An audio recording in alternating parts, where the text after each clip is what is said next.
Ya estamos. Bueno, pues buenos días, buenas tardes, buenas noches. Más bien noches en España.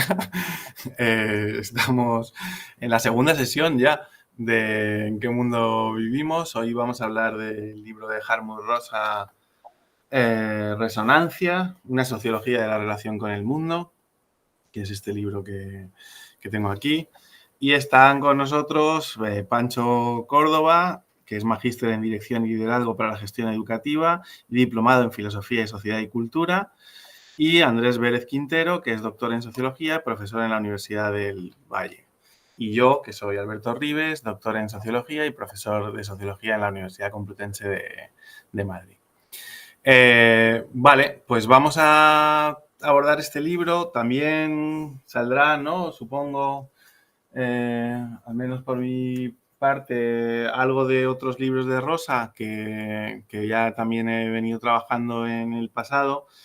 Y es que este libro en concreto, La Resonancia, es la continuación de este pequeño librito que se llama Alineación y Aceleración. Este sí es breve. Este sí es breve, no como La Resonancia, que es el gran ensayo teórico y tal, omnicomprensivo de Rosa. Y también este otro libro, que es otro libro breve, pero este es más de divulgación, digamos, como de remedio a la aceleración, ensayo sobre la resonancia, que también es muy breve, son 100 páginas, ciento y pico páginas, y es como un poco una divulgación del gran texto, ¿no?, sobre resonancia, que es el que vamos a tratar hoy. Vale, yo empezaría, si os parece, por una cuestión así para entrar en materia y tal, de por qué es importante este libro, ¿no? No sé si os parece una buena pregunta para empezar, ¿no? ¿Por qué este libro merece la pena? ¿Por qué es importante? Me parece bien iniciar por allí. Saludos a Alberto y a Francisco. Y pues no, a ver, empiezo yo. ¿Por qué es importante este libro? Porque en primer lugar diría yo que es importante porque es un gran esfuerzo de un intelectual, de un académico que ha venido pensando, pues como acabas de mostrar, o sea, no es un producto eh, de buenas a primeras, sino que es un trabajo que ha venido desarrollando de forma constante el autor, y aquí nos lo presenta en extenso, con toda la pausa y la paciencia para ir desarrollando las nociones que ha venido dejando en el camino. Así que me parece que es relevante por eso, porque encontramos un pensamiento aquí ya maduro, que se ha desarrollado y que independiente de si acordamos o no, o lo comprendemos, pero lo que hay allí es un gran esfuerzo valioso de un académico, un intelectual que está alzando la voz, digamos, para pues decir lo que quiere decir de forma coherente y sistemática. Bien. Bueno, saludar a Alberto y a Andrés. Gracias por esta oportunidad de estar conversando con ustedes al menos en un espíritu más de divulgación, ¿cierto? De conversación más tranquila con respecto a estos textos que leemos. Y claro, es un librazo. Te guste o no, Rosa se encarga de que cada vez que uno va leyendo el libro dice, pero se le olvidó tal cosa. Es cosa de avanza 100 páginas más y ahí estaba la respuesta. Después uno dice, no, pero no está abordando este otro tema. Y uno avanza 100 páginas más y ahí está abordado el tema. Entonces se nota, como bien dice Andrés, un autor que quiso publicar una obra que no está conclusa en tanto propuestas para cómo concluir lo práctico de su teoría, pero no deja cabos sueltos. Incluso al final del libro hace como preguntas frecuentes de todas las críticas que le han hecho, por lo cual se agradece el ejercicio de tener una teoría trabajada, no fragmentos esparcidos en distintas publicaciones, como lo hace Byung-Chul Han, por ejemplo, que habla de todo, pero no cierra nunca nada en una teoría. Uno como de repente extraña esa ambición del teórico de tratar de encerrar en algún concepto algo, Y eso primero. Y segundo, para quienes estamos en la búsqueda constante de ver cómo salimos de este estado neurótico del capitalismo, al cual yo comparto con Claudio Naranjo, que el capitalismo es como una neurosis hecha modelo económico. Esa inconducencia que tiene, Rosa lo trabaja de manera muy seria. Es decir, no hay un vómito ideológico en el sentido de en contra del sistema porque sí, sino que te explica por dónde estaría generando los problemas, al menos psicológicos, ambientales y políticos, y se agradece, porque cuando hay que buscar respuesta a esto, todavía carecemos de herramientas. Y Rosa te ofrece un camino para poder trabajar aquello, y yo se lo agradezco mucho. Así que, y Alberto también por proponer el libro, porque eh, traigo un sesgo de confirmación con el libro que puede contaminar un montón las opiniones que le puedo decir, pero a mí, en lo personal, me resonó bastante. Me habló el libro, se me opuso, me hizo cuestionarme, me hizo pensar, y ese optimismo que carga Gertrude Rosa, creo que me lo contagió bastante, así que también creo que trae eso el libro, como una inyección de optimismo de que es posible encontrar algún amortiguante a lo inconducente del actual sistema, de este mundo en que vivimos, Albert. Pues no puedo estar más de acuerdo con los dos. O sea que, muy brevemente, repito un poco lo que habéis dicho y añado alguna cosita. Y es que es un gran libro de gran teoría que ya hacía falta, ¿no? En sociología, desde los años 80 o 90, yo no había visto otra cosa igual, ¿no?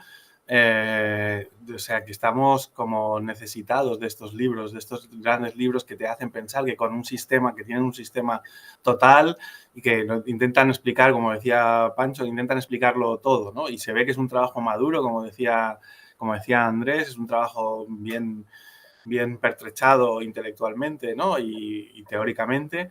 Y la verdad es que yo echaba en falta algo así. Echaba en falta un libro con estas pretensiones, ¿no? Que por supuesto tiene sus limitaciones y sus críticas y tal, que iremos viendo y todo lo que queráis, pero que como ambición, ¿no? La ambición por la teoría me parece que es una obra muy a tener en cuenta, ¿no? Muy relevante y muy a tener en cuenta, y creo que puede dar mucho juego además, ¿no? Para la sociología, para pensar cosas, para escribir cosas, para enseñar cosas, ¿no? Es un libro que da mucho juego, que le sacas mucho partido, ¿no? Tienes realmente dónde escoger, tienes un montón de trozos por ahí dispersos y puedes elegir a dónde quieres aplicar la teoría, ¿no? Y en ese sentido me parece un libro muy valiente, muy fuera de tiempo, muy fuera del tiempo actual, en el que estamos pues pensando más en fragmentos, pensando más en cositas pequeñas, etcétera, y muy valioso. Así que por ahí me declaro también resonante y me sumo a vuestras ideas, ¿no?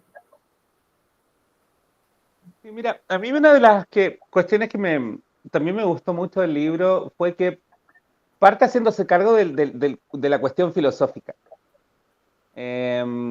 Parte haciéndose cargo del sujeto. Define un sujeto, trabaja la definición de sujeto, y es lo que les comentaba fuera de cámaras, por así decirlo. A ver si ustedes comparten lo que yo entendí, porque puedo haber entendido cualquier cosa, y por eso quería conversar con ustedes para ver si era yo el que está asumiendo que lo estaba comprendiendo o entendí otra cosa. Pero el sujeto de la sociología de la relación con el mundo de Rosa no es un sujeto de la dicotomía objeto-mundo, sujeto-mundo. Objetividad, subjetividad, trata de salir de esas separaciones tradicionales que tiene lo que ha buscado el entendimiento cierto académico, en esas conceptualizaciones. Y acá te plantea un sujeto que no hay sujeto sin mundo. No hay mundo sin sujeto, es decir, es una relación de una unicidad en tanto no se diluye ni el mundo en el sujeto, ni el sujeto en el mundo, pero ambos al interaccionar construyen la posibilidad de ser de cada uno de ellos. ¿En qué me explico con esto? No hay sujeto sin mundo. Este ser arrojado ahí, este Dasein, ese ser abstraído de su mundo es simplemente un concepto abstracto, completamente metafísico, propio de la imaginación. Porque en lo concreto, en lo que podríamos considerar como realidad, existencia, solamente hay sujeto en un mundo. Y ese mundo también define al sujeto y el sujeto en sí también define ese mundo. Es una idea que traía hace tiempo, Deleuze y Guattari también abordan esta cosa, que más que un ser hay un siendo, hay un devenir, una cosa media caótica. Y eso me gusta. Por eso digo que traigo sesgo de confirmación acá.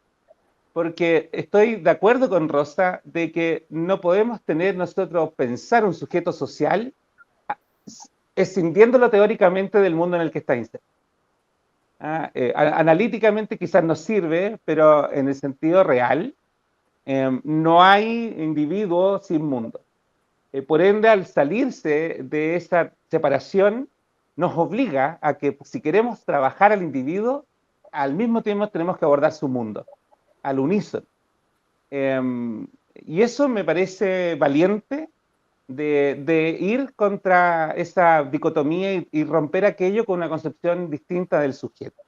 No sé si son los estupefacientes los que me tienen pensando estas cosas o, o hay una legítima reflexión, y lo digo en broma, pero medio en serio, si es que ustedes también palparon ese trabajo de cómo de alguna manera quiere romper aquello, o soy yo el que estuvo elucubrando esas cosas.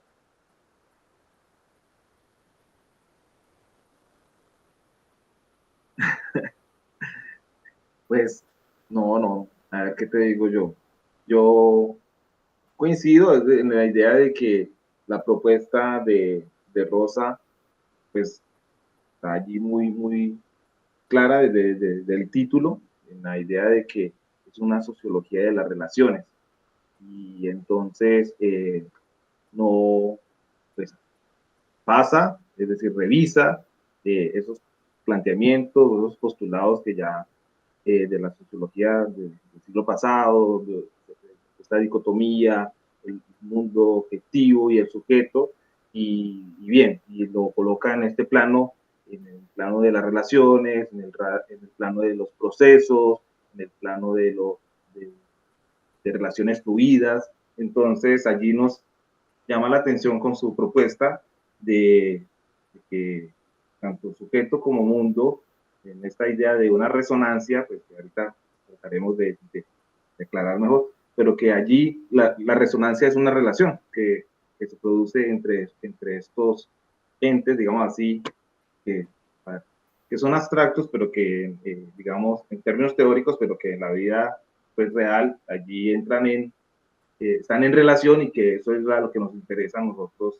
entrar a poder mirar, comprender, analizar, discernir esas relaciones, ¿sí? Que tienen muchas posibilidades de tomar, y pues nada, allí nos da una propuesta para tratar de entender esas múltiples o esas posibilidades de forma y de contenido que pueden tener estas relaciones desde este presupuesto de la resonancia. Pero pues sí, desde tu inquietud coincido en la idea de que el acento del autor está en la relación, teniendo en cuenta que los factores o los entes que están allí, pero que no es su centro, ni el sujeto, ni el mundo, sino lo que se da entre estos en una sociología procesual, una sociología relacional. Sí, yo estoy de acuerdo también, lo veo así. Y de hecho me parece que es un libro muy durkheimiano, del último Durkheim, el de las formas elementales de la vida religiosa, y también que tiene mucho que ver con la obra de Randall Collins, ¿no? Con el Collins de las cadenas de rituales de interacción, que ahí cuenta un poco Collins en las cadenas rituales de interacción cómo se producen esos momentos de efervescencia colectiva entre dos individuos o más, o lo que sea, que es durkheimiano, ¿no? Esto sale del Durkheim de las formas elementales de la vida religiosa. Y, sin embargo, siendo el esquema muy parecido, es verdad que Rosa introduce de una manera mucho más directa la superación del individuo como eje central. ¿no? Que es un poco lo que estabais diciendo los dos, ¿no? Y me parece que en ese sentido es un avance con respecto a Durkheim y es un avance con respecto a Collins, ¿no? Siendo dos grandes teorías, siendo magníficas y excelentes y tal, y todo lo que queráis. Y yo en concreto a Collins lo he trabajado mucho y me gusta muchísimo su propuesta y me parece muy útil, además muy útil en sentido práctico, ¿no? Que para analizar la realidad social es muy fácil con su esquema, ¿no? O nos dicen muchas cosas la realidad cuando le preguntas con esas cuestiones, ¿no? Con esa teoría. Y el caso de Rosa me parece que supera y trasciende ese esquema precisamente por lo que estabais diciendo, ¿no? Por ese énfasis relacional que trasciende lo relacional interhumano, por decirlo así, o intersubjetivo, ¿no? Por decirlo así. Así que en ese sentido me parece muy avanzada la teoría, muy refinada, muy destilada. Hay mucha sociología dentro de la sociología de Rosa. Está Durkheim, pero también está Marx, porque todo el tema de la alienación está un refinamiento también de Marx. Y la recuperación de la alienación como un elemento central en nuestras vidas, ¿no? De todos estamos alienados y, bueno, buscamos la resonancia porque es un texto normativo y a la vez descriptivo, ¿no? Es un texto que propone una salida a la alienación. Me parece muy interesante, ¿no? La fundamentación de nuestra situación en el mundo desde el punto de vista, partiendo del punto de vista, del punto de partida de que estamos todos bastante alienados, ¿no? Y que las condiciones sociales, las condiciones socioeconómicas, etcétera, culturales, etcétera, pues nos llevan con facilidad a la alienación, ¿no? Y por eso, cuando leí el primer libro el primer libro que leí de Rosa, que fue de Alienación y Aceleración, me gustó mucho porque planteaba precisamente, ¿no? Como en estos tiempos de máxima aceleración, pues tendemos a la alienación, y acababa diciendo, pero el remedio está en la resonancia. Y de ahí nace el siguiente libro, que es este, ¿no? El de la resonancia que hemos leído todos, que es una gran apuesta, ¿no? Entonces, yo lo veo durkheimiano, marxiano, lo veo descriptivo y normativo, y me gusta, y lo veo que trasciende lo que es la apuesta habitual en sociología, incluso en sociologías relacionales, ¿no? En sociologías que ya son relacionales de por sí, ¿no? Pero que lo hacían más entre sujetos, entre individuos, ¿no? Y aquí, en cambio, engloba todo, ambiciona englobarlo todo, ¿no? Y eso me parece un esfuerzo teórico impresionante.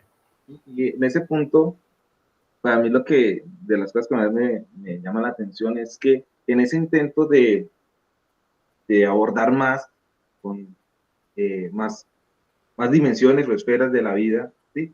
No, digamos así, no se complejiza, no se complica, sino que hay una idea, siempre hay una nuez muy clara, que a veces puede parecer sencilla, ¿sí? Pero que le permite entrar en varias dimensiones sin perder el hilo, que es lo que suele pasar con otras propuestas, ¿sí? Que cuando ya entran en otra esfera, empiezan a sumar otros elementos y la cosa va perdiendo la forma. En este caso, me gusta la propuesta de Rosa porque de fondo hay un esquema. Pues, yo discuto mucho si de pronto puede ser una teoría, eso sería para otra discusión, pero hay un esquema de análisis, de interpretación y de crítica, ¿sí? Que se soporta en diferentes espacios, en diferentes escenarios, y que a uno como lector no lo va cargando y cargando, y luego uno en esa telaraña de conceptos y de nociones termina perdido y embolatado, sino que pues mi sensación particular es que se entiende, y que la estructura y el esquema está allí, y que la idea de una sociología relacional, de la resonancia, que no parece como el gran descubrimiento, porque desde el principio la sociología intentó eso, a pesar de que se fue por otros caminos, pero se recupera y de una manera que creo yo que sencilla, sin ser trivial ni nada de esas cosas. Mira, porque a medida que vamos conversando me voy acordando de la cantidad de partes del libro que son, como bien decía Alberto, para poder conversar. Como siempre tengo el que tiene cabeza martillo ve clavos, ¿no? En todos lados, entonces yo veo política y relaciones de poder y todas esas cosas en todos lados.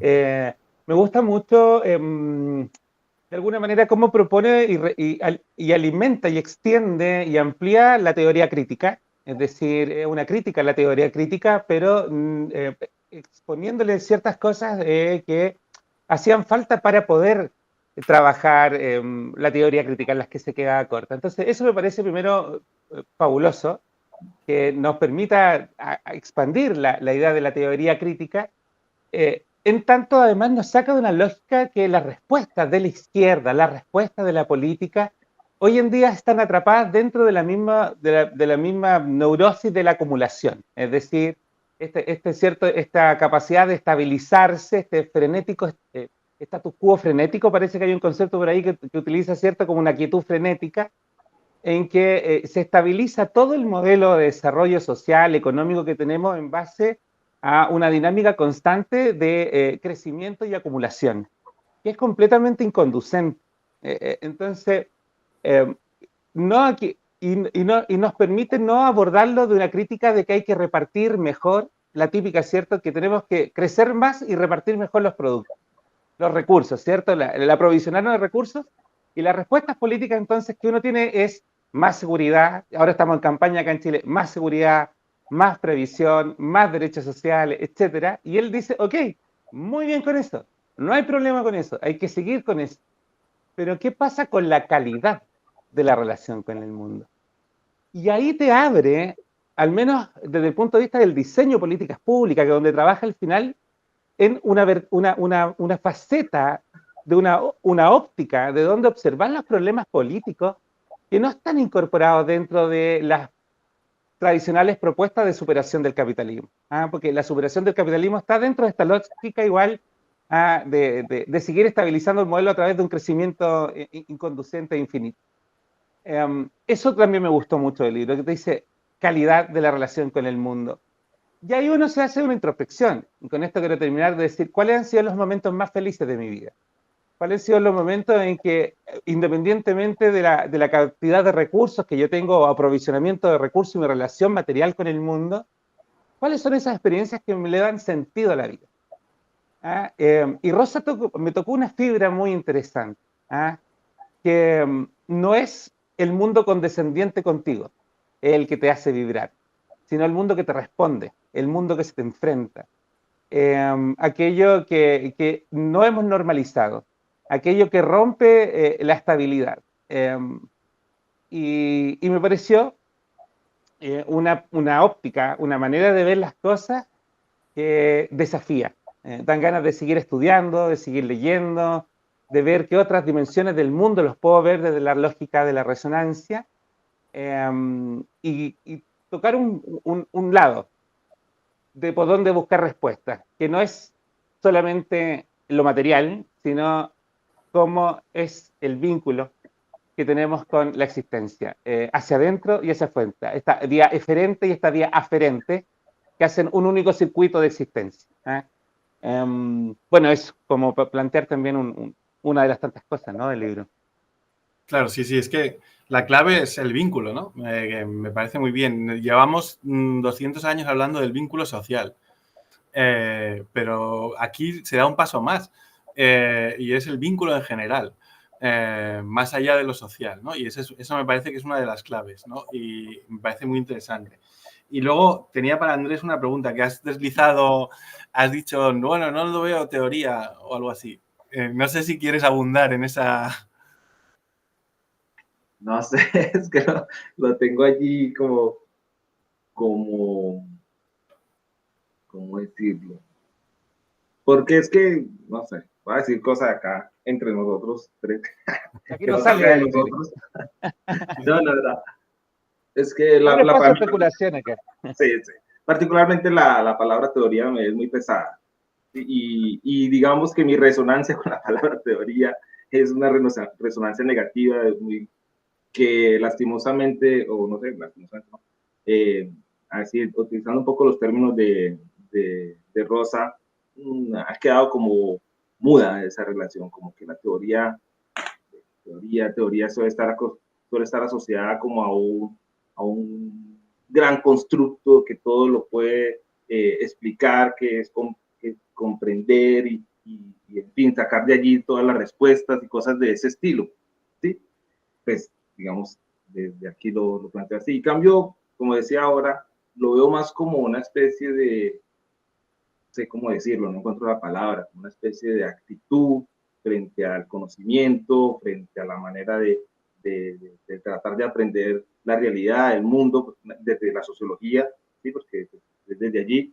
Y entonces trato de desmarcarlo un poco de las teorías y todas esas cosas, pues como hablábamos ahora, antes de empezar la grabación, pues con la experiencia, pues, que sé que es un ejemplo eh, cargado también, pero cuando te dio la casualidad, ahorita hablamos de Parsons y de la pesadez de Parsons y de la incomprensión de Parsons antes de iniciar esto. Entonces un poco va por ahí. Entonces que con este hombre encuentro una propuesta, como una sugerencia de cómo acercarse para entender, para tratar de comprender las realidades contemporáneas que él diagnostica con la aceleración, con el crecimiento, con la competencia, pero además algo que me llama mucho la atención es que a diferencia de las teorías que te dicen esto es así, él te dice, mire, esto es así, y luego, pero también puede ser de la otra manera.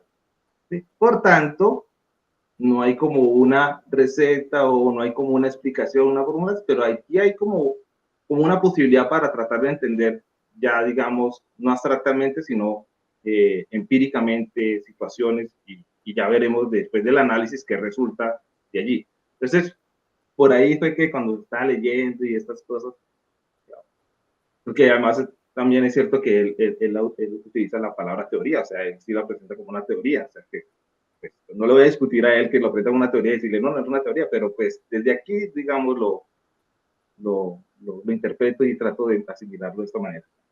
Sí, estoy bastante de acuerdo. O sea, me parece que en todo caso sería una teoría antiautoritaria, a lo mejor, o muy en la línea de la Escuela de Frankfurt también, ¿no? De la teoría crítica. O sea, es una teoría autorreflexiva, es una teoría que no quiere dogmatizar, no es Parsons en absoluto, ¿no? Si entendemos por teoría Parsons, desde luego no es teoría. Si entendemos por teoría un concepto un poco más amplio, pues entonces sí, pero tendría que ser una teoría antiautoritaria, antidogmática, una teoría que está, como tú dices, está a mitad de camino entre la sociología de diagnóstico y la teorización blanda, vamos a decir, teorización llena de sugerencias, ¿no? Sí, sí, estoy bastante de acuerdo con esa precisión, entendiendo lo que quieres decir ahora por teoría, ¿no? Y podríamos discutir sobre eso, pero en ese sentido sí estoy bastante de acuerdo, porque me parece que es precisamente eso, ¿no? Una teoría que es sugerencia, que es sugestiva, que es blanda, ¿no? Que es, sí, sí, sí. Y al mismo tiempo muy potente. Y que además, como decía Francisco, es que invita a seguir indagando, digamos, o sea, no estás frente a algo que ya te dijo esto es así, sino como que te lanza y te da algunas herramientas para que, muy como de esa mano. Allí. Además, lo otro que me llama la atención es que el texto arranca un poco también poniendo de frente a la sociología, como cuál es el aporte de la sociología, algo así. También estoy un poco con esto de la sociología, para qué y todas esas cosas, entonces ahí digamos que también conecté un poco con sus primeros páginas acerca como de poner en paredón allí a la sociología y qué puede hacer y digamos el aporte frente a estas realidades. Y pues obviamente eso se conecta con su línea de la sociología crítica o de la teoría crítica y todo esto que él recoge y que se alinea allí y pues que lo lleva más allá, pero pues que no deja de estar allí en esa línea, que es muy interesante.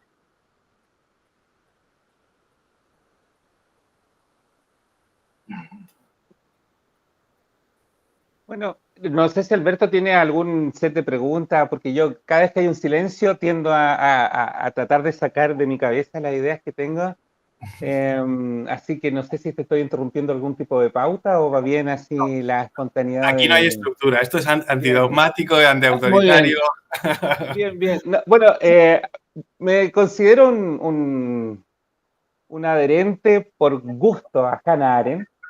No siempre estoy de acuerdo con ella, pero me encanta que me explique cosas. Hannah Arendt, cada vez que la leo me parece muy interesante ella y me gusta el rescate que hace o cómo toma Arendt. Y yo veo a Rosa en tanto así con un espíritu de carácter cierto republicano. Lo noto como que va por la línea de, sí, Habermas y la acción comunicativa bien, pero faltaba algo. Él de alguna manera viene a llenar como cierto vacío de los cómo. ¿Cómo se procede a esta capacidad de interactuar y conversar? ¿Cómo de alguna manera podemos recuperar la democracia? Porque Rosa se la juega por la democracia, se la juega por el diálogo, se la juega por el consenso. Tiene un espíritu muy de toma esto de donde hay violencia no hay poder. Así de simple, rescata eso de Arendt. De que de alguna manera el poder y el dominio está en tanto la gente acepta y reconoce en el otro esa capacidad de poder y dominio porque hay una convivencia entre esos dos sujetos de acuerdo mutuo, por así decirlo, de reconocimiento de que el otro también tiene ese dominio. Y por ende me parece muy bien porque entra en una cuestión re compleja que nos pasa ahora los que estamos en política en esta gran discusión sobre cómo rescatamos la crisis de la democracia representativa y cómo estamos viendo surgir gobiernos autócratas, vemos debilitarse la democracia representativa liberal.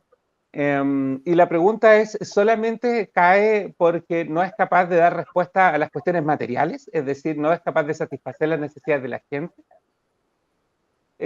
¿O es un problema más estructural? Y Rosa trae también respuesta a eso. Para los que estamos en política buscando elementos para poder trabajar, se expresa también por qué la democracia está en crisis, por qué los partidos políticos están en crisis y por qué los gobiernos autócratas o estos semi-líderes populistas como Milei, como Trump, de alguna manera hacen esta simulación de resonancia que logran movilizar gente. Entonces hay una herramienta política ahí. Me hizo pensar mucho en Chantal Mouffe, en esto como las pasiones afectan la política y de alguna manera creo que instintivamente la política se ha ido vaciando de contenido de resonancia y se ha vuelto súper utilitarista en tanto el uso de las emociones, las pasiones, los miedos y las angustias. Y creo que el rescate que propone me parece fabuloso. Ahora, ¿cómo transformar los partidos políticos y los espacios de decisión frente a los conflictos en espacios de resonancia? Que él bien dice en el libro, no va a venir en un eje vertical de arriba hacia abajo, sino que también en el horizontal tiene que venir esto. Entonces, no es un tema solo de liderazgo, sino un tema de estructura institucional y también de conducta de los sujetos. Y no saben cómo me he tenido dando vueltas pensando, que yo soy parte de un partido político que se está conformando acá en Chile, cómo planteo esta discusión en una estructura militante de partido. ¿Cómo les planteo que no solamente tenemos que preocuparnos de distribuir mejor la riqueza de Chile, sino que también tenemos que crear espacios, tenemos que crear instancias de posibilidad de resonancia, es decir, que la gente se pueda encontrar con el mundo. Y llevar eso al discurso político, un desafío para los que nos interesa la política. Y creo que para trabajarlo está re interesante. No sé si les parece a ustedes cómo se mete ahí, ¿no? Sí, a mí me parece muy interesante el dilema que planteas, ¿no? Y lo que es muy atractivo del concepto de resonancia es que se puede aplicar desde lo más macro, el análisis más macro que queramos hacer, a lo más micro, ¿no? Desde una conversación, que esa es la potencia de la sociología. Y una vez más, mi entusiasmo, ¿no? Ha dado con un concepto sencillito, como decíamos antes, que tampoco, que estaba ahí, simplemente, bueno, pues dándole unas vueltas más y tal, ¿no? Y da con un concepto que nos permite explicar desde los grandes procesos políticos hasta lo que está sucediendo ahora mismo entre nosotros, ¿no? Es decir, cómo lo podemos llevar a la clase, lo podemos llevar a la clase, me refiero al aula, ¿no? de la universidad o de donde sea, o lo podemos llevar al diagnóstico de lo que le pasa a una sociedad concreta a nivel de Estado-nación, ¿no? Por ejemplo. Y eso me parece un acierto mayúsculo, ¿no? Dificilísimo de hacer, y si le buscas las vueltas, tiene todo el sentido que estemos dándole vueltas después de leerlo, después de incorporarlo, etcétera, etcétera, a todas esas interacciones con nosotros, con el mundo y con lo social en general, etcétera, y con otros individuos, tiene todo el sentido que le demos vueltas, ¿no? O sea, que creo que es un libro de esos que te cambian un poco, ¿no? Y eso yo creo que es el mayor elogio, ¿no? Que se le puede decir a un autor de un libro, es que te cambia tu forma de entender las relaciones sociales, las relaciones más que sociales, más allá de lo social, ¿no? Con el mundo. Y entonces esa lógica de lo macro y lo micro me parece magistral. Perdón, es lo que te decía, que tiene esta capacidad de romper con las dicotomías tradicionales. ¿Es estructura o es acción? Bueno, ¿es sujeto o es mundo? No, todas aquellas te las diluye en la relación. Por eso me parece fascinante que en el fondo el uno opera en la relación. El uno abstraído de la relación es eso, una abstracción. Te es en la relación. Y me parece interesantísimo como eje político. Claro, pensar eso. Y es dificilísimo encontrar un concepto que sirva para aplicarse desde una conversación hasta una sociedad completa, ¿no? Es dificilísimo encontrar un concepto así. De hecho, hay pocos, ¿no? Yo hacía referencia antes al último Durkheim y es lo más parecido que encuentro pensando en general en toda la historia de la disciplina y tal. Es lo más parecido que encuentro a tener esa capacidad de desarbolar esas antiguas rigideces, ¿no? Esas cosas que nos impiden pensar muchas veces y que nos dificultan ver un poquito pues la complejidad de las relaciones sociales y más allá de las relaciones sociales, ¿no? Yo, permítame entonces dos comentarios de lo que estamos diciendo. El primero, por el lado de lo político y lo práctico que puede llegar a ser en términos de político, en términos de acción, y lo otro, lo que acabas de decir, en términos del concepto y su utilidad. En lo primero, y si bien él nos da una herramienta para entender, digamos, en este caso, la esfera de lo político, ¿cierto? Y cómo en el campo político, en la esfera de lo político, como en la mayoría de las esferas que componen la sociedad contemporánea, lo que reina no es la resonancia, sino las relaciones mudas, ¿cierto? En términos de diagnóstico, ¿cierto? De reedificación y todas estas cosas. Pues el punto es que en términos prácticos yo no lo veo como, ¿cómo decirlo? O sea, nos ayuda a entenderlo, ¿cierto? Pero ya llegando a un plano, digamos, que no es el que sugiere el libro y estamos nosotros proponiéndolo allí, de cómo llevar a animar o a potenciar relaciones que puedan ser resonantes políticamente, ¿sí? O sea, en términos del habla, de la resonancia, pues como lo plantea allí, porque pues no hay ninguna, o sea, también no hay una fórmula, ¿sí? Y queda un poco como allí como lo que leímos en la anterior sección de Fischer, ¿cierto? Acerca de que no pareciera de que detrás de la lógica capitalista pudiese surgir algo, o sea, tiene un poder o sea, es tan poderoso, digamos, el capitalismo y estructura simbólica, cultural y ahí para allá todo lo demás, que se hace como difícil ver por dónde, digamos, pueda haber un giro aquí. Y el hecho es que, por ejemplo, las experiencias que estamos viviendo hoy en día, si miramos los noticiarios en términos de política, pues todo conduce a cada vez relaciones mudas, digamos, entre los sujetos y el sistema, ¿sí? Y el sistema político. Yo estoy ahorita, pues, con esto que acaba de pasar aquí en Venezuela, ¿cierto? Es tremendo, es decir, la sensación que yo con los amigos, con la gente que conozco aquí en Colombia, que han migrado de Venezuela y todo esto, toda esta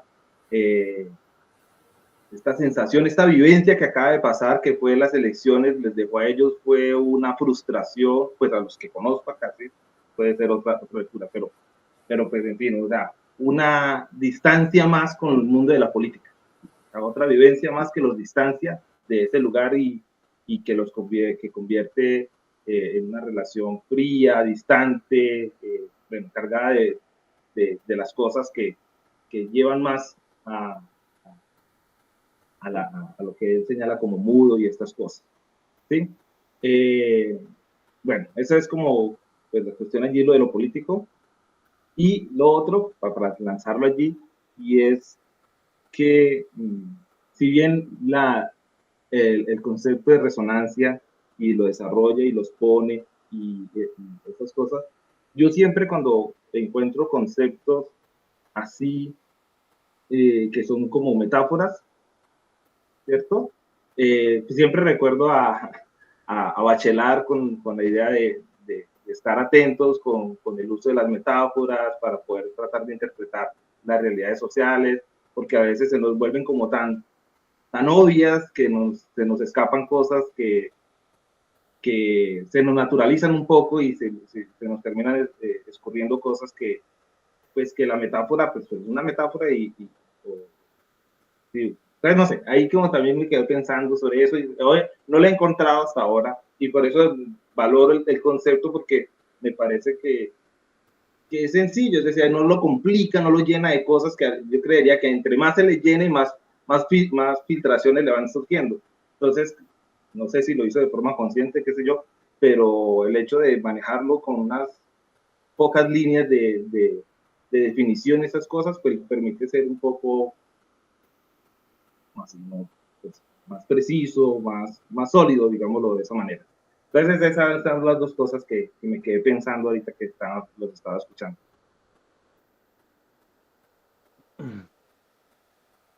Interesante, me tiene... Sí.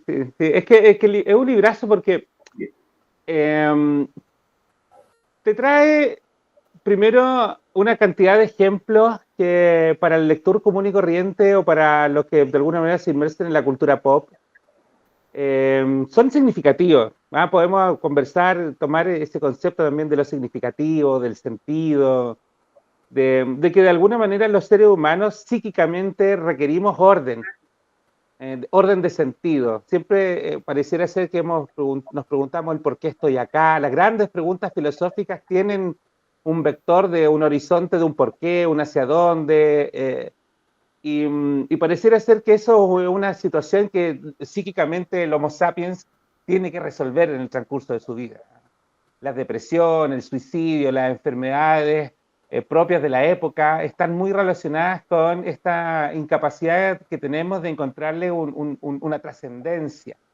Y creo que me gusta también bastante el rescate que hace de la religiosidad, porque pasa por la música, o sea, no deja nada suelto. Yo conversaba en off por WhatsApp con Alberto, que tengo una amiga que está haciendo una tesis de música, ella es guitarrista clásica, y pensábamos en Rosa para su tesis, porque tiene estos distintos abordajes, pero yo ¿a dónde iba con este punto? ¿Por qué me fui por esta parte?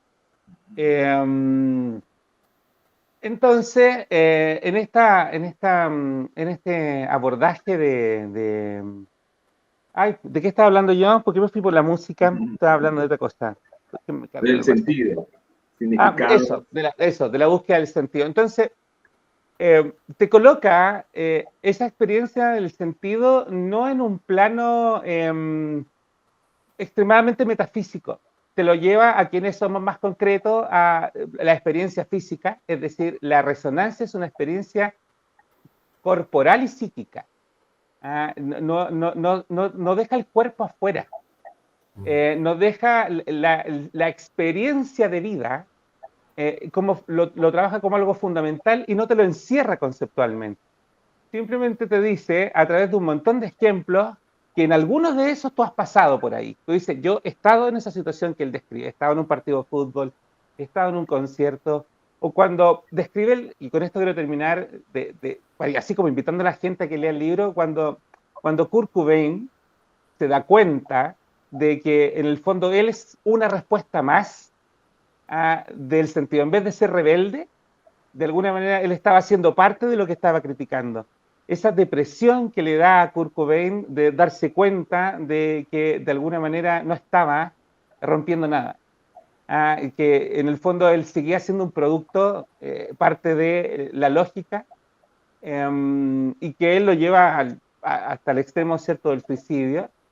Y yo las veces que me he sentido deprimido, las veces que me he sentido muy triste, muy decepcionado, cuando me he sentido muy perdido, es cuando el mundo se me ha vuelto mudo. Cuando hay ciertos días, ciertas mañanas en que tú no sabes por qué estás haciendo las cosas. Y creo que más que un libro de autoayuda o de análisis psicológico, creo que describe experiencias tan humanas, tan fisiológicas, tan históricas, que me da la impresión que es un concepto de que al menos tienes que abordarlo en algún momento como elemento de análisis para cualquier tipo de estructura. Es decir, así como hay que pasar por Marx, como hay que pasar por Durkheim, creo que una vez que uno lee Rosa, va a ser muy difícil no pasar por Rosa. No tener el concepto de resonancia, como bien decía Alberto, como un prisma de óptica de lectura que te sirve de microscopio o de telescopio. Es un lente macro o un lente micro. Y quizás sería bueno, interesante, quizás más adelante, y se los dejo a ustedes, ir abordando partes del texto. Porque en esta conversación que tenemos, lo que vamos a alcanzar a hacer, sospecho yo, es como entusiasmar al mundo de qué nos pasó con el libro. Pero hay mucho que abordar y trabajar. ¿Qué es resonancia? ¿Cuáles son los ejes? ¿Qué es la alienación? Esto de que a mí me fascinó, decir, todo lo que instrumentalizamos se vuelve mudo. Y para poder instrumentalizarlo tiene que estar mudo. El silenciar el mundo es útil.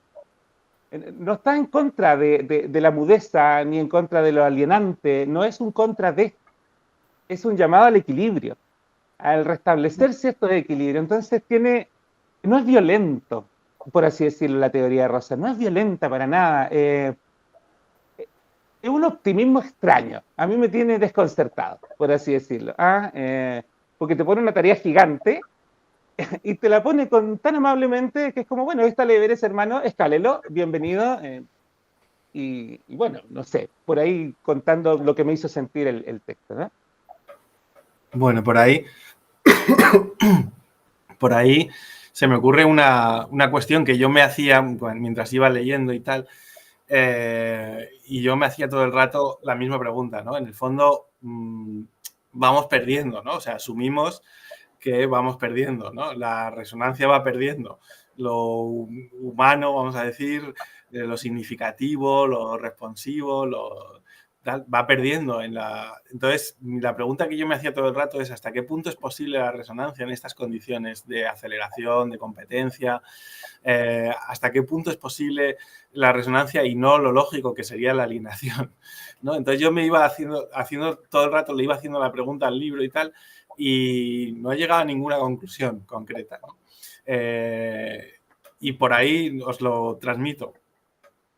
Y yo entonces le agrego a tu pregunta de que sobre en qué momento, ¿cómo es que es la pregunta? ¿En qué momento es posible? No, como vamos perdiendo y que es difícil, ¿no? La existencia propia de la resonancia, ¿no?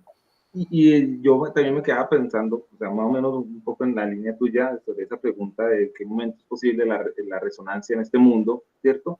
Y otra, y es, ¿cómo es posible si uno llega a tener un momento, un acontecimiento de resonancia, ¿cierto? Que, pues porque él viene bien claro, o sea, no es que la resonancia es para toda la vida y ese tipo de cosas, ¿sí? Pero me cuesta a mí, me quedaba pensando, ¿cómo es posible en este mundo, si uno tiene la fortuna de tener una resonancia, ¿sí? De tener una vibración con lo que sea, ¿cierto? Llegar a sostenerla, digamos, llegar a mantenerla y que le genere a uno como la motivación psíquica, emocional, social y todo eso para poder seguir soportando, porque igual el mundo también tiene sus momentos mudos y alienantes, y no se trata de convertir todo en color de rosa, pero como esos momentos resonantes, si se tienen, son muy escasos y son, no sé, es un poco el pesimismo, ¿no? Son escasos, son distantes los unos de los otros y en medio de esto está lo demás. Entonces me queda como esa sensación de, bueno, en este contexto, porque él habla mucho de la importancia de las condiciones para la resonancia. Es que ese es el punto. No se trata de provocar resonancias. Te advierte. Cuando esto lo tratamos de instrumentalizar, reificamos. De alguna manera volvemos a caer. La resonancia es un accidente, lo entendí yo. Es un momento en que se te enfrenta a una parte del mundo y ese silencio del ruido de la ciudad, por así decirlo, cuando estás caminando por la ciudad y nada te impacta, los autos pasan, la gente camina y pareciera ser como un escenario que no sucede nada y de repente hay un animal fallecido o un adulto mayor o una flor, algo que te interrumpe. Entonces, y creo que esa es la clave de lo que nos plantea. No hay que forzar ni uno mismo decir voy a ir a la playa a resonar. No sé si me explico, ¿cierto? Como me da la impresión de que es más simple, en tanto de que dar los espacios para que la vida ocurra. Dejar que emerja lo que no está lo indisponible. Todo lo que tenemos a nuestra disposición, todo ese mundo que queremos abarcar para nosotros, queda mudo. Entonces me da la impresión de que lo que se busca, lo que él dice es que necesitamos crear espacios donde no ocurra nada para que pueda ocurrir todo, donde no esté escrito el guión. Construyamos hojas en blanco en nuestro espacio. Y eso requiere tiempo, dimensiones espacial, condiciones estructurales, condiciones culturales y condiciones temporales, que yo creo que es clave. Por eso, el gran desafío en este concepto de aceleración está el concepto tiempo. Y como sociedades humanas, es imposible que salgamos de las crisis ecológicas, de las crisis que él plantea, especialmente de la psicológica, sin tiempo. El tiempo disponible para que las cosas ocurran accidentalmente y no sea toda una planificación de vida para poder acumular o abastecerse de productos, de bienes, de recursos, esa neurosis siempre me parece clave. Y creo que a quienes hemos tenido la posibilidad de desacelerar o distanciarnos de la necesidad de poder acumular recursos, porque tenemos un mecena, yo tuve un par de años un mecena que me dijo estudia y no trabajes, entonces me dio una posibilidad de ver cosas que no podía ver porque estaba dedicado a trabajar en algo que me alienaba, es decir, un trabajo práctico, tapar muelas, ser odontólogo, make money. Pero no aparecía, hay colegas que se fascinan con esto, les habla eso. Entonces, ¿a qué voy con todo esto? Es a lo que decías tú, Andrés, me parece genial, en tanto de que tenemos que tener cuidado, y él lo advierte, de usar la teoría de resonancia como una herramienta cerrada. Como para resonar, este es el método. No hay método, solamente condiciones. Es decir, como la vida misma. Si tú limpias un río, no tienes que volver a meter peces adentro. De alguna u otra manera aparecen las algas, aparece la vida. La vida se recupera. Me voy en ese plano, ¿no? Entonces, Rosa no nos está diciendo lo que tenemos que hacer para que podamos, para que tengamos que resonar o cómo resonar, sino nos está diciendo que en actuales condiciones no se puede resonar. Por ende, necesitamos otras condiciones. Y eso ocurre accidentalmente. Es muy doloroso para quienes queremos encontrarnos con la vida. Muchas veces más accidental lo que nos encuentra que provocado, ¿no? No sé, no sé en la que me fui, compañeros, pero no sé si se me logra explicar en algo. Perdonen lo extenso. No, pero es muy interesante la discusión en este punto, ¿no? Porque, por ejemplo, Collins diría, los individuos buscan los espacios en los que se genera energía emocional para ellos, ¿no? Es decir, que tú, si vas a una interacción y esa interacción funciona y te encuentras a gusto en la interacción, los otros participantes se encuentran a gusto y todo el mundo está contento, se genera esa efervescencia colectiva, ¿no? Y por tanto, tú te vas recargado y esa recarga de energía emocional supone o indica que tú vas a querer repetir ese tipo de interacción. Entonces, en los tipos de entonces, digamos que tú te vas con las pilas puestas, por decirlo así, metafóricamente, y buscas rellenarlas de nuevo en cada ocasión que puedas, ¿no? ¿Pero qué Es pasa decir, que con, es un con los individuo, fenómenos, perdón, desagradables que dice él? Porque tú también puedes resonar con un fenómeno desagradable. te repele, te repelen Claro, y los evitas. bien. Si la Claro, interacción no funciona, todos hemos ido a manifestaciones que no han funcionado, y a muchas que sí, ¿no? Tú cuando vas a una manifestación que no funciona y tal, pues se supone que, según la teoría esta de Collins, tienes una disposición a no querer volver, ¿no? Porque aquello estaba muerto, aquello estaba carente de vida, no se genera esa efervescencia colectiva, no se genera ese plus, ¿no? De interacción. Y por tanto tiendes a evitar las situaciones en las que las cosas van mal y tiendes a inclinarte o acercarte, aproximarte a las interacciones en las que las cosas salen bien. No solo para ti, salen bien en general. claro, Entonces Rosa, claro, es un individuo mucho más práctico, ¿no? de Pragmático, Collins, el de claro. Collins, ¿no? Que el de Rosa. Claro, porque es bonito lo que plantea Rosa en el sentido de que una pena de amor puede ser una experiencia desgarradora, pero profundamente resonante, no alienante. La repulsión es lo mismo que desagrado. Hay es un tendillón en el libro, ¿no? Que hay momentos tristes que pueden ser perfectamente significativos, que te transforman, eh, que te conmueve. Esto que sublime, en esta línea kantiana entre lo bello y lo sublime, ¿cierto? Aquella cosa que te desborda. También me gustó mucho ese concepto, ¿ah? Que no eres capaz de decirlo. Y Rosa te lo plantea puede ser una experiencia triste o puede ser una experiencia alegre, o sea, porque podemos pensar, la gente puede pensar de que resonancia es simplemente un estado de éxtasis hedonista o de placer, que no es encontrarse en un goce. No sé si me explico, ¿no? Eh, o Sí, estoy entendiendo horrible a Rosa, ¿no? en el texto Rosa, dice pues, que no se puede confundir la resonancia con una emoción o con un estado anímico. Es ¿cómo se dice? Lo dice, pues eso, es una relación, un estado relacional. Y esto nos da para, como dice, son 500 páginas, hay mucho para cortar allí.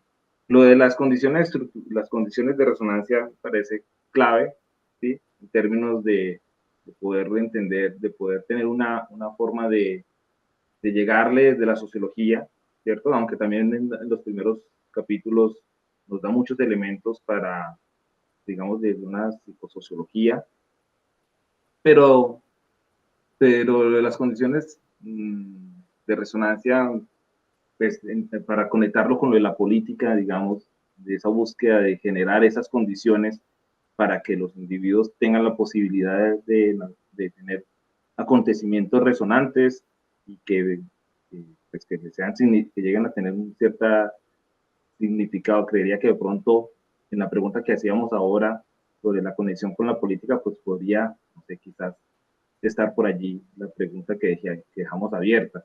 Yo cuando leí esta parte o leí el texto recordé, pues digamos, un trabajo que hice sobre jóvenes raperos en la ciudad de Cali, ¿sí? Y, y la idea y el trabajo es un estudio sobre cómo jóvenes marginados de los suburbios de la ciudad de Santiago de Cali, que son adeptos al rap, al hip hop, al breakdance, a estas cosas, y en medio de sus carencias materiales y de todo ese tipo de cosas, tratan de encontrar o de construir, decía allí en el estudio, una oportunidad de vida social, con algo que en términos no conocía en ese momento a Rosa y estas cosas, con algo que a ellos les resonaba, que es la música, que es el hip hop, que es el rap, de estas cosas, pero que las condiciones, que la ciudad que les negaba cualquier posibilidad de hacer eso, una experiencia que se pudiese, por eso decía ahorita, de poder sostenerla, ¿sí? Porque luego el espacio que ellos tenían, que se habían forjado para poder tener esos momentos, era cada 8 o 15 días en la ciclovía un momento de encuentro con sus, digamos, aquí en Colombia, sus parceros, para poder tener esas vivencias y eso, descargarse de esa emoción, como diría Randall Collins, pero de ahí para allá, 7 días de desconectados de trabajo, albañiles, en fin, desempleados, cosas de ese estilo, pues que, y sin ninguna posibilidad para poder ellos potenciar su gusto estético musical como una oportunidad de vida social en términos de decir, yo desde aquí, desde el rap, desde el hip hop, puedo proyectarme como sujeto, como padre de familia, en fin, cosas. Entonces, todo eso ahí me quedó pena, me hizo volver sobre ese trabajo y tomar como estos elementos para poder entender esa situación. Te toca, Alberto. Pues nada, no, muy interesante. No sé por dónde más queréis que vayamos. ¿Algún tema que se os quede así en la gatera? Bueno, yo creo que la crítica al tema económico es clave, es decir, lo inconducente de considerar de que el objetivo propio de todo lo que producimos es la acumulación de dinero, el abastecerse. Me parece muy, muy bueno por dónde aborda la crítica. Te permite salir de la crítica típica que tenemos al menos los sectores de izquierda y te lo presenta con más elementos que pueden ser muy interesantes para discutir, por ejemplo, el concepto de familia. Te pongo un concepto claro, que la familia como un espacio de resonancia que se quiere recuperar. ¿Quiénes son los que, la familia, por el lado de la izquierda, por el progresismo, se ha ido por la diversidad de la familia, ¿cierto? Por los derechos de tener distintas formas de familia, mientras la derecha conservadora se ha ido por sostener o recuperar o mantener un espacio que permitía criar buenos niños y daba una estructura. Y yo decía, bueno, bajo esta lógica, me parece más interesante mirar lo que quiere conservar la derecha que lo que quiere buscar la izquierda. No sé si me explico. Me da la impresión de que los grupos conservadores algo tienen que decir con la pérdida de lo que ha sido la familia como espacio de resonancia. Entonces, ahora como izquierda. Ese espacio donde de alguna manera, como tal, permitía descansar, que tuviera sentido, el sentido de la mujer, del padre de familia, el rol de los niños, como toda una cosa muy que parecía ser que daba orden social. O que permitía, ¿cierto? Se dice siempre que la familia es la base de la estructura social y muy en el discurso cliché político está eso ahí, ¿no? Entonces, yo planteo, o cuando planteamos la diversidad de familia, la pluralidad, el progresismo, decía, claro, pero no basta solamente con el derecho, o hablar de que tenemos derecho a conformar cualquier tipo de familia, sino que tenemos derecho, por ejemplo, a conformar un espacio de amor, un espacio de seguridad, un espacio de significado. ¿Me entienden, no? Como no solamente es, lo que tenemos que ir a buscar es el derecho a poseer a eso, sino el derecho a vivir una experiencia con eso. No sé si logro mostrar como otro plano discursivo que sería re interesante en la retórica, por así decirlo, en el discurso de la política, también recuperar experiencias discursivas. Porque lo que te propone la resonancia es ir por experiencias, no por acumulación de recursos. No es como más dinero, sino un espacio para estar juntos. como la familia, ¿cierto? Más que recuperar los valores conservadores, recuperar un espacio para el estar juntos. Por ahí se me da como un acomodo, Andrés, no sé si... Sí, estoy que opino por el tema que pones, que es muy chévere, muy al lugar, lo del escenario de la familia. Y pues no sé, lo que acabas de decir de la familia vista desde los liberales, y todo esto, línea de más derechos y cosas de ese estilo, que es lo que él plantea, y la de los otros, la de los conservadores, creería yo que pues desde la lógica que nos propone Rosa, allí es o sea, ni lo uno, ni un modelo de familia tradicional pues que nada, que ya no se soporta, que no es defendible y nada de estas cosas, ni este otro, o sea, que sí es muy importante reconocer que en el seno de la familia es posible la diversidad y que darle esas posibilidades de los derechos y todo eso, que darle más a la familia, sí, pero diría Rosa, diría yo, que diría Rosa, no se trata de más, ni se trata de menos, de volver, sino se trata de que la posibilidad de que bajo este nuevo contexto, bajo estas nuevas condiciones, se generen relaciones que estén cargadas, como dijiste ahorita, de amor, de otros sentidos que generen, que sean significativas y que sean resonantes, que es, digamos, lo que yo entiendo reclama a quienes tratan de intervenir la familia. O sea, no se trata ni de quitarles ni de ponerles, sino de tratar de generar la posibilidad de que dentro de ese escenario las relaciones, pues, sean relaciones que para los participantes de este, pues, sean significativas, sean cargadas, digamos así, suena un poquito rosa y todo lo demás, pero que sean cargadas de amor, de afectividad, de cariño, de todas estas cosas que son los que... Que no nos dé pudor tratar de recuperar el amor, Andrés, como concepto. Me ¿Sí? parece que también hacemos el quite instintivamente en la lógica que tenemos ahora de hablar de recuperar, porque el amor no es utilitario. El amor no puede ser instrumental. Yo creo que por eso el concepto de resonancia de amor, en ese sentido, la relación de amor, la relación de resonancia es una relación que se da sin instrumentalización. La instrumentalización obliga a poseer, o lleva control. Entonces, un espacio, para mí un espacio de familia es donde el otro, la otra que está ahí, no es un instrumento para ningún fin tuyo. Y para eso hay que crear condiciones. Por ejemplo, hoy, ¿por qué no se tienen hijos? Porque no hay plata. Hoy día no es porque la gente no quiera tener familia ni descendencia. Entonces, la discusión sobre la familia pasa inmediatamente al tema económico. Por los recursos. Se aliena. Hoy día la familia es, tenemos familia, si tenemos recursos o no tenemos recursos. Entonces, si quieren defender a la familia, amigos conservadores, veamos cómo hablamos de la familia sin que pase por los recursos. Si no, alienamos el concepto de familia. No sé, por eso políticamente te ponen un plano de discusión muy interesante. Te coloca otra lógica, que no es la racional económico utilitarista, sino en una lógica de una experiencia de mundo que cuesta asir en el lenguaje. Por eso se ocupa la metáfora, por eso es muy poética, por eso la música es el mayor medio de resonancia que tenemos hoy en día, porque nos desborda racionalmente. Y creo que ahí las ciencias sociales, con ese afán positivista de repente de conceptualizar todo, de encerrar todo, se pierde lo que nos desborda. Y Rosa creo que lo recupera muy bien. Y apunto además que lo recupera muy bien, incluyendo la forma en la que está escrito el libro, ¿no? Todo el rato metiendo fragmentos de poemas, de canciones, ¿no? Película. Como todo el rato está introduciendo toda esa vasta cultura que tiene, de tanto la alta cultura que dirían sus maestros de la Escuela de Frankfurt como de cultura popular.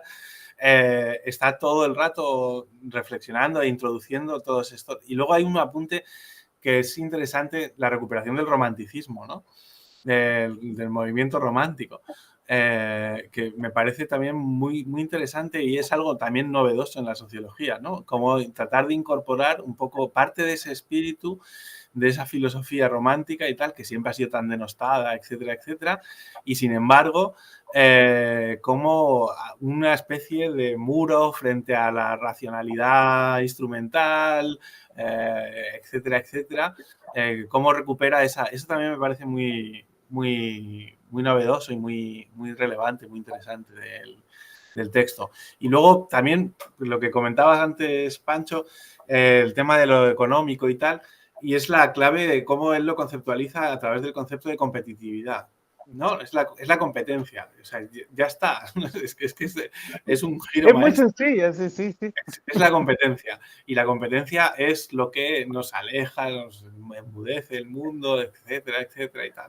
¿No? Y eso me parece también un giro muy, muy, muy interesante. Y yo, bueno, ya, pues, digamos, acá cerrando, no sé, no cerrando, pero sí, el escenario de la familia, chévere, lo tocaste, lo presentaste. El otro escenario que pues a mí particularmente me llama mucho la atención es de la ciencia, ¿sí? Y cómo eso, lo trabaja, ¿no? Es ahí, es fuerte, es decir, es difícil, o prácticamente creería yo, como lo leí, le niega la posibilidad a la ciencia de tener resonancia porque, digamos, su lugar un poco es de generar una, o sea, no sé si me estoy equivocando, pero con una especie como de relación muda con un mundo objetivo, ¿cierto? Porque tiene, o sea, como él no está en la onda de que todo tiene que ser resonante y que todo tiene que ser escenarios de ese tipo de cuestiones, la ciencia,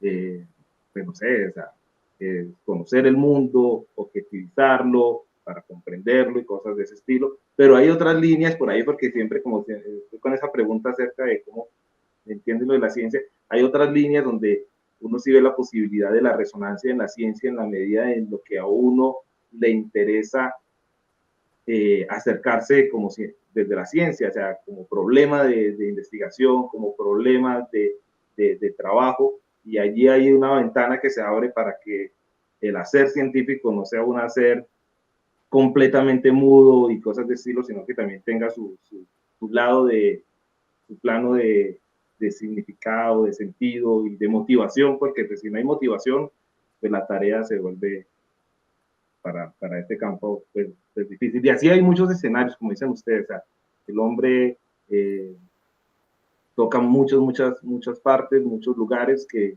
lo invitan a uno a seguir considerando, desde lo más institucional, porque allí, digamos, la cuestión de lo institucional también es otro pues, aspecto clave, con lo de los mapas cognitivos, con los mapas valorativos, no, es que hay un arsenal de nociones que, o sea, que como dije ahora, no es que entren a complejizar, sino que están allí y los va presentando, o sea, me pareció que de una manera, como dices tú, no solamente agradable, sino también muy inteligente de ir desarrollando y irnos presentando las nociones sin cargarnos y sin saturarnos, siempre teniendo los ejemplos, siempre ejemplos muy como Francisco Pancho, que tocan con nuestras experiencias, con nuestras vivencias, con nuestras cotidianidades. Así que, pues nada, esos puntos muy positivos para el texto.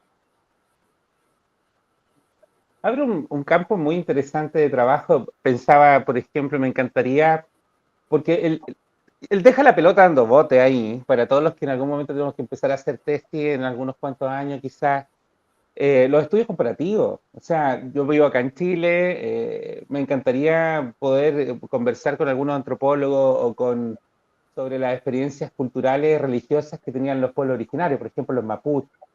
Ir buscando la resonancia en esas culturas, buscando la resonancia en subgrupos urbanos, en todas estas tribus urbanas. Con el libro de Susca, de por qué se formarían, cómo resuenan las redes sociales, lo plantea, ¿ya? Cómo se altera la subjetividad, la construcción del individuo con esta lógica algorítmica que en el fondo nos encierra sobre nosotros mismos, ¿ah? Nos dice qué nos gusta y qué no nos gusta. y sería interesante, porque sí es cierto, entrando así algunas críticas que él asume el libro, es muy occidental, muy de esta línea, pero el eje propio de la teoría que él plantea, o esta invitación a pensar de cierta manera para que Andrés no le cause escalofrío el concepto de teoría, eh, creo que sería súper aplicable dentro de un modelo conceptual en distintas lógicas, culturas y tiempos. Es decir, tomar algunos elementos principales de la temporalidad, de la orientación propia o la finalidad, lo teleológico de la sociedad o de la cultura, el entramado de significados de la producción. Claramente se pueden hacer elementos comparativos, del sentido propio de la vida, el pensamiento milenarista. Estaba pensando, tengo un librito por aquí me acordé de la historia bíblica, la historia crítica, el tránsito de la conciencia occidental. Y cómo de alguna manera se fue trasladando el pensamiento teleológico del humano a través de los siglos, y cómo eso también cambiaba la disposición de la relación con el mundo.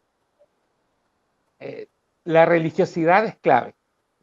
Cómo trabaja el tema protestante, cómo trabaja Weber, Rosa, es de la delicia.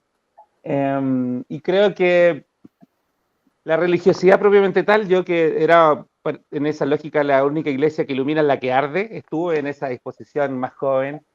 Hoy día tengo una reconciliación bien fuerte con el tema de la religiosidad, de lo ritualístico, y creo que Rosa me ha ayudado mucho más a volver a abrazar aquello, a respetar mucho más a quien habla de Dios, porque es un elemento, una herramienta muy útil y muy fuerte para resonar. Y voy a tener más una mirada más respetuosa, no tanto desde la lógica de la tolerancia y la pluralidad, sino más respetuosa de cómo ese ser, ese sujeto está quizás mucho más conectado con la experiencia de vida que alguien que está solamente racionalizándolo todo.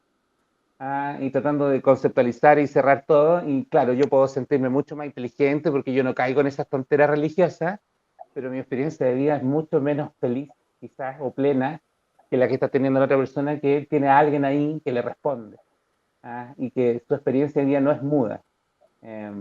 Y lo encuentro delicioso, como de pensarlo, ¿no? De tener que reconfigurar.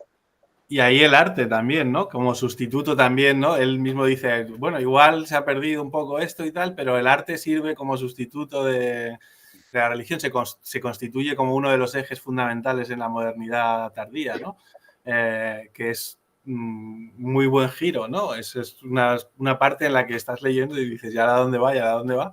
Y va al arte y dices, está bien desembocado, ¿no?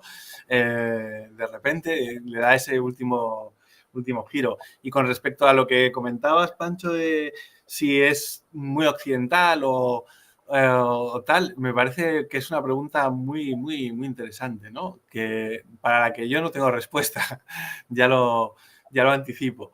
Pero me parece que es una pregunta muy relevante. Es decir, ¿esto es realmente aplicable a otras partes del mundo?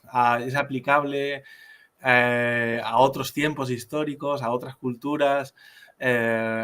Realmente no lo sé, pero si lo es una maravilla absoluta, ¿no? O sea, si funciona, si... Y es otra cosa que quería también comentar antes, es un poco el carácter antipositivista, ¿no? Del libro, ¿no?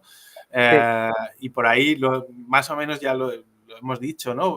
Todo este rollo del romanticismo, de la literatura, de las canciones populares, de no sé qué, de tal, de cómo usa todos estos elementos en lugar de irse a ejemplos que podría haber encontrado fácilmente de análisis duros, de análisis cuantitativos, etcétera, y cómo él se sale un poco en la línea de la teoría crítica, ¿no? No Clásica. recuerdo que hay algún dato estadístico en el libro, Claro, ahora que lo dices. estaba pensándolo cuando he dicho del romanticismo ¿Sí? y digo, no me suena, no me suena. No hay ningún dato duro, ¿no? En ese sentido. Y en ese sentido me parece que es también esa parte muy, muy anti el sentido del tiempo actual, ¿no? Contra la moda actual. Por eso teoría, ¿no? Por eso teoría, teoría blanda, teoría sugestiva, teoría como queramos, pero teoría, ¿no? Qué librazo. Hay dos. No sé qué tanta conversación ha tenido este libro o qué tanto han conversado con él los que hablan de las epistemologías del sur, todo este discurso que está por estos lados acerca del buen vivir, de la relación con la naturaleza y todo este rescate de estas cosmologías o estas visiones que están, sí, pues hace parte un poco de la onda que él también recoge allí, pero pues no sabría, o sea, él o sea, no dialoga con estas cosas, ¿cierto? Pero seguramente otros sí habrán dialogado desde allí con él, ¿no? Pero no lo conozco, me imagino que porque da pie a ponerlo en conversación de esto, de lo que él habla de la buena vida, con lo que aquí hablamos pues aquí se habla, digamos, en estos contextos de un buen vivir y cosas así, ¿sí? Y otra cosa que quería preguntarle a Alberto es todo esto, o sea, desde su lectura que hace del progreso en la modernidad, ¿sí? Todo esto cómo se conecta, digamos, diálogo tienes desde, desde tu trabajo con esa categoría y con toda esta discusión acerca de plantea Rosa. Bueno, pues me vuelan los sesos.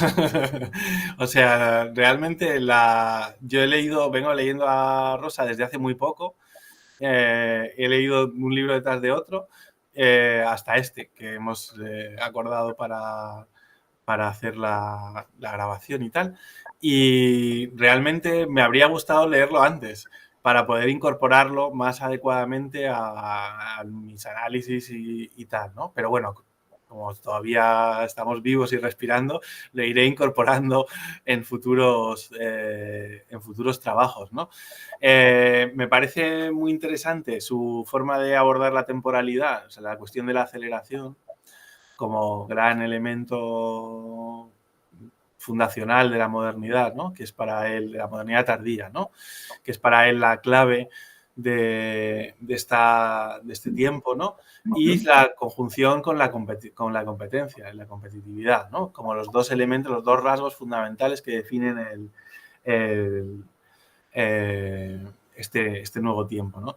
Y luego me parece también muy interesante y muy relevante la recuperación de la idea de alienación, de una forma desprejuiciada, ¿no? Es decir, bueno, aquí hay algo, Marx estaba diciendo algo que tenía mucho sentido.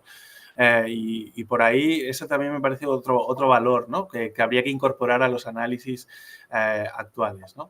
Y ya que preguntas, estoy trabajando en la continuación de ese texto de Luz, Terror y Esperanza, y irá sería ya la modernidad tardía, ¿no? Será un análisis de la modernidad tardía. Estoy empezando a abordar el primer capítulo que va precisamente sobre la temporalidad, sobre las temporalidades. Y entonces ahí, desde luego, Fischer me viene muy bien, y desde luego Rosa va a ser fundamental, ¿no? A la hora de tratar de comprender cómo son las temporalidades actuales y el malestar que tenemos, ¿no? Con respecto a la temporalidad, ¿no? Que ese es un poco el título, ya lo avanzo, el título del primer capítulo. Muy bien. Yo sí que cuando lo leía y yo, no, aquí hay un diálogo con el texto de Alberto, porque pues nada, es que la discusión sobre la modernidad, ¿cierto? Que tú lo abordas también allí, y algo que me llamó, pues que está muy chévere y que lo conecto con lo tuyo, es la idea de que, pues un poco esta idea de la resonancia y de que el mundo te resuene y que tú puedas entrar en es un poco también algo así como que una de esas búsquedas, por eso retoma el romanticismo desde que empezó este desarrollo de la que llamamos modernidad, ¿sí? Con todo esto de la ilustración y de la filosofía, en fin. Entonces, claro, como tú en el texto también haces el ejercicio de retomar los que habían quedado por allá olvidados y rescatarlos, entonces, no, está muy en esta onda y se puede uno conectar con pues, los dos textos, los puede poner en diálogo y ver que hay la posibilidad, como estás haciendo, como ves ahora, de darle desarrollo a tu pensamiento y hay elementos allí para poder apoyarse, o sea que está muy bueno por ese lado también. Pues sí, te agradezco la reflexión, sí, sí, está estupendo. ¿No? ¿Qué Bueno, más pues nos queda? si os queda algo más, es el No, momento de decirlo, si no ya en la próxima reunión, todas las buenas ideas que se nos han quedado en la cabeza saldrán, ¿no? Dentro de media hora. Seguro que sí, porque es un libro que da bastante.